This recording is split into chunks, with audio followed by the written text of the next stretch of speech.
Controle de frequência cardíaca versus controle de ritmo em fibrilação atrial.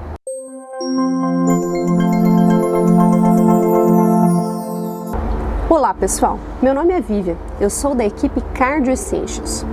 Vamos conversar hoje sobre controle de frequência versus controle de ritmo em fibrilação atrial. Esse é um assunto muito importante, abordado agora de novo no novo Guideline Europeu de Fibrilação Atrial, em que a gente tem a abordagem CC2ABC, o B de Better, controle dos sintomas, aborda exatamente isso, controle de frequência cardíaca e controle de ritmo.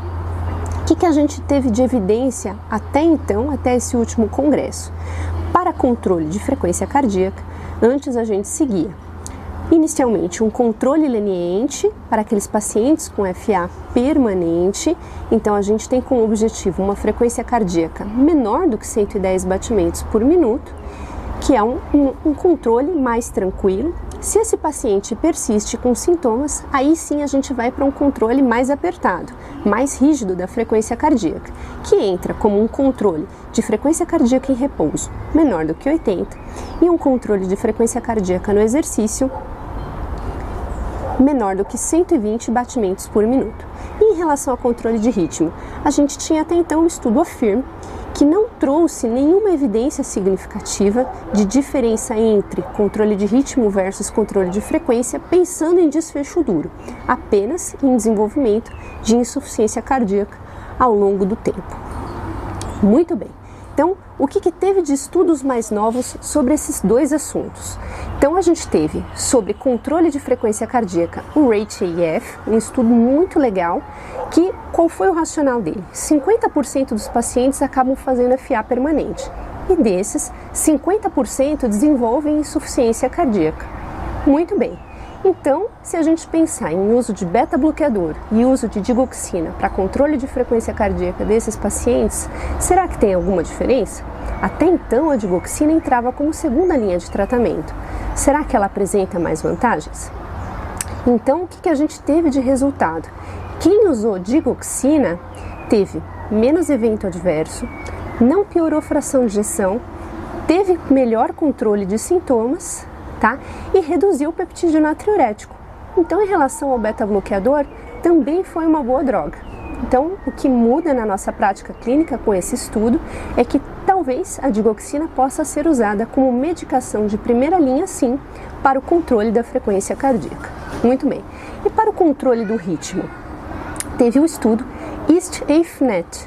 Então, esse estudo também pegou a população de pacientes, só que a grande diferença é que ele pegou esses pacientes com diagnóstico precoce de fibrilação atrial e a intervenção foi feita precocemente também para o controle de ritmo, tanto com antiarrítmicos quanto com ablação.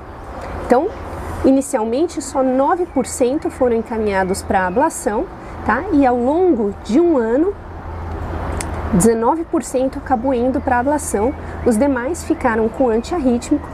Isso reduziu 21% do desfecho composto, incluindo morte cardiovascular, AVC, síndrome coronariana aguda e hospitalização desses pacientes. Então, o que a gente tira de conclusão é que uma intervenção precoce para controle de ritmo é muito interessante.